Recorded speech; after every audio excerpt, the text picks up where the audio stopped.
তুমি কি কখনো পুরোপুরি বাতাসে তৈরি একটি সেনা দেখেছ? দ্বিতীয় বিশ্বযুদ্ধের সময় একটি ইউনিট ছিল যার কাজ ছিল গুলি করা নয়, বরং প্রতারণা করা। তাদের দ্য ঘোস্ট আর্মি বলা হতো, যা সৈন্যদের দ্বারা গঠিত নয়, বরং শিল্পী ও ডিজাইনারদের দ্বারা। তাদের সবচেয়ে বড় অস্ত্র ছিল এই ফোলানো রাবারের ট্যাঙ্কগুলো। দূর থেকে তারা পুরোপুরি বাস্তব মনে হচ্ছিল। শত্রুকে বিশ্বাস করাচ্ছিল যে একটি বিশাল বাহিনী অপেক্ষা করছে, কিন্তু ভিজুয়াল যথেষ্ট ছিল না। তারা চলমান ট্যাঙ্কের শব্দ জোরে বাজানোর জন্য বিশাল স্পিকার ব্যবহার করেছিল।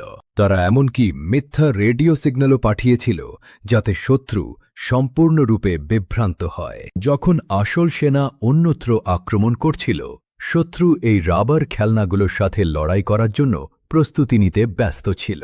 এই একক ইউনিটটি কখনো একটি বাস্তব গুলি ছাড়া হাজার হাজার জীবন বাঁচিয়েছে। এই গল্পটি 50 বছর ধরে একটি গোপন ছিল। কল্পনা করুন, ইতিহাসে আরও কতগুলি গোপনীয়তা লুকিয়ে আছে। আরও এমন অবিশ্বাস্য গোপনীয়তা উন্মোচনের জন্য আবার দেখা হবে।